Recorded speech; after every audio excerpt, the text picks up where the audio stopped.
All welcome to our channel. ఈ క్లాస్లో వచ్చేసి మనకు సైకాలజీకి సంబంధించిన ప్రజ్ఞా సిద్ధాంతాలు 5 వీటి గురించి చూద్దాము. నా వీడియో కనుక కొత్తగా చూసేవాళ్ళు ఉంటే లైక్ చేయండి, షేర్ చేయండి, సబ్స్క్రైబ్ కూడా చేయండి. అలాగే కాంపిటేటివ్ ఎగ్జామ్కి ప్రిపేర్ అవుతున్న వారందరికీ ఈ వీడియోని షేర్ చేయండి. అలాగే ఈ క్లాస్లో వచ్చేసి మనకు ప్రజ్ఞాకారక సిద్ధాంతము చూద్దాము 5. అవేంటి? ఫస్ట్ ఏకకారక సిద్ధాంతము, సెకండ్ వన్ ద్వికారక సిద్ధాంతము, థర్డ్ వన్ బహుళకారక సిద్ధాంతము, ఫోర్త్ వన్ సామూహిక కారక సిద్ధాంతము, ఫిఫ్త్ వన్ ప్రజ్ఞా స్వరూప సిద్ధాంతము. వీటి గురించి ఒక్కొక్కటి గురించి చూద్దాము. ప్రజ్ఞాకారక సిద్ధాంతాలలో ఫస్ట్ వన్ చూద్దాము, ఏకకారక సిద్ధాంతం. దీనిని ఎవరు కనిపెట్టారు అని అంటే బినే ఎబ్బింగ్హాస్. అలాగే దీనిని సాంప్రదాయక సిద్ధాంతం అని కూడా అంటారు. అంటే ఒక అంశంలో ప్రజ్ఞ కలిగిన వ్యక్తి అన్ని అంశాలలో ప్రావీణ్యం ఉంటుంది. ఒక అంశంలో ప్రజ్ఞ కలిగిన వ్యక్తి అన్ని అంశాలలో ప్రావీణ్యం ఉంటుంది. అలాగే ద్వికారక సిద్ధాంతము సెకండ్ వన్ వచ్చేసి ఏంటి? ద్వికారక సిద్ధాంతం. దీనిని ఎవరు కనిపెట్టారు? Karl Spear. G factor or S ఫ్యాక్టర్ని ఎవరు కనుక్కున్నారు? ద్వికారక సిద్ధాంతమైన కార్ల్ స్పియర్మన్ ద్వికారక సిద్ధాంతాన్ని కనుక్కున్నాడు. అలాగే ఏకకారక సిద్ధాంతాన్ని ఎబ్బింగ్హాస్ మరియు బినే. వీటి గురించి చూద్దాము. జీ ఫ్యాక్టర్ వచ్చేసి అనువంశికత వలన వస్తుంది, అంటే అన్ని రంగాలలో ప్రావీణ్యం పొందుతుంది. అలాగే ఎస్ ఫ్యాక్టర్ వచ్చేసి వ్యక్తి అభిరుచులు అభ్యసనం వల్ల ఏర్పడును, అంటే వ్యక్తికి ఇష్టము, అభిరుచి, సెల్ఫ్ గురించి ఏంటి? S factor. జీ అని అంటే అనువంశికత వలన వస్తుంది. నెక్స్ట్ వచ్చేసి బహుళకారక సిద్ధాంతం ఎవరు కనిపెట్టారు? థార్న్డైక్. దీన్ని సామాన్య అంశాన్ని నడిపించే సంయుక్త కారణం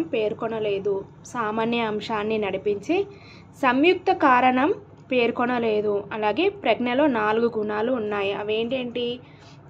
అంతస్తు స్థాయి, వ్యాప్తి మరియు విస్తరణ, థర్డ్ వన్ వైశాల్యము, ఫోర్త్ వన్ నిష్పాదన వేగం.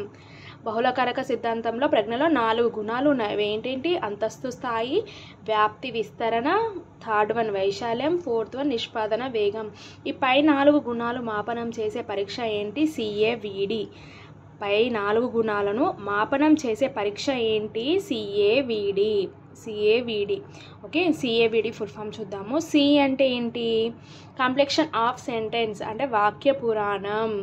నెక్స్ట్ ఏ వచ్చేసి ఆర్థమెటిక్, అంటే అంకగణితం. వి అంటే వొకాబులరీ, అంటే పదజాలం. డి అంటే డైరెక్షన్, నిర్దేశాలు. బహుళకారక సిద్ధాంతంలో 4 గుణాల పరీక్ష ఏంటి? CAVD. సి అంటే కంప్లీషన్ ఆఫ్ సెంటెన్స్, వాక్య పురాణం, అంకగణితం, పదజాలం, నిర్దేశాలు. అలాగే థర్డ్ వన్ చూద్దాము. సామూహిక కారక సిద్ధాంతం ఎవరు కనుక్కున్నారు? థర్స్టన్. అంటే ప్రైమరీ మెంటల్ ఎబిలిటీ. సామూహిక కారక సిద్ధాంతం ఎవరు కనుక్కున్నారు? థర్స్టన్స్. అలాగే ప్రాథమిక మానసిక శక్తుల సిద్ధాంతం అని పేరు. ఓకే, ప్రైమరీ మెంటల్ ఎబిలిటీ అని కూడా పేరు. ద్వికారక సిద్ధాంతం జీ ఫ్యాక్టర్ను వ్యతిరేకిస్తుంది. ద్వికారక సిద్ధాంతం ఏంటి? కార్ల్ స్పియర్ ఉంది కదా, జీ ఫ్యాక్టర్ అనువంశికత వలన ఏర్పడుతుంది. దీనికి వ్యతిరేకంగా ఉన్నది ఏంటి? సామూహిక కారక సిద్ధాంతం. అలాగే ప్రజ్ఞలో 7 సామర్థ్యాల కలయిక ఉంటుంది, అంటే ఈ ప్రజ్ఞలో 7 సామర్థ్యాల కలయిక ఉంటుంది. అవి ఏంటేంటో చూద్దాము. ఫస్ట్ది శాబ్దిక అవగాహన, అంటే పదాలను అర్థం చేసుకోవడం ఏంటి? శాబ్దిక అవగాహన. నెక్స్ట్ స్మృతి వచ్చేసి అనుభవాలను గుర్తు తెచ్చుకోవడం. నెక్స్ట్ తార్కిక సామర్థ్యం వచ్చేసి నిగమనాత్మక ఆలోచన విధానం. నిగమనాత్మక ఆలోచన విధానం ఏంటి? తార్కిక సామర్థ్యం. నెక్స్ట్ సంఖ్యా సామర్థ్యం వచ్చేసి సంఖ్యలను వినియోగించే సామర్థ్యము. నెక్స్ట్ వచ్చేసి ప్రాదేశిక సామర్థ్యం వచ్చేసి స్థలం దూరానికి సంబంధించి దూరం గురించి గుర్తించేది ప్రాదేశిక సామర్థ్యం. నెక్స్ట్ ప్రత్యక్షాత్మక సామర్థ్యం వచ్చేసి జ్ఞానేంద్రియాల ద్వారా వివిధ అంశాలను గ్రహించడం ఏంటి? ప్రత్యక్షాత్మక సామర్థ్యం. అలాగే పదధారాలత అంటే ఏంటి? పదాలను ధారాళంగా వాడడం. నెక్స్ట్ వచ్చేసి ఫోర్త్ వన్ అయిపోయింది. ఫిఫ్త్ వన్ చూద్దాము. ప్రజ్ఞా స్వరూప సిద్ధాంతం. దీనిని ఎవరు కనిపెట్టారు? జేపీ గిల్ఫర్డ్ అనే శాస్త్రవేత్త ప్రజ్ఞా స్వరూప సిద్ధాంతాన్ని కనుక్కున్నారు. దీంట్లో ఏమేమి ఉంటాయి? చిత్రాలు, ధ్వనులు, చిహ్నాలు, మాటల ప్రవర్తన. అంటే దీంట్లో ఉన్న ఏంటి గుణాలు చూద్దాము. విషయాలు 5, ఉత్పన్నాలు 6, ప్రచలకాలు 5.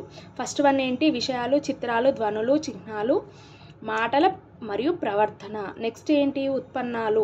ఉత్పన్నాలు ఏంటి? యూనిట్లు, వర్గాలు, సంబంధాలు, అంతర్భావాలు, రూపాంతరాలు, పద్ధతులు. ఇవి వచ్చేసి ఉత్పన్నాలు. అలాగే థర్డ్ వన్ ఏంటి? ప్రచలకాలు ఎన్ని? 5. ఏంటి? మూల్యాంకనం, సమైక్య ఆలోచన, విభిన్న ఆలోచన, స్మృతి, సంయోజనం. అలాగే గిల్ఫర్డ్ సిద్ధాంతంలో కారకాలు ఎన్ని? 5 × 6 అంటే మొత్తం 150 కారకాలు ఉన్నాయి. ఓకే ఫ్రెండ్స్, ఈ వీడియో కనుక నచ్చితే లైక్ చేయండి, షేర్ చేయండి, సబ్స్క్రైబ్ కూడా చేయండి.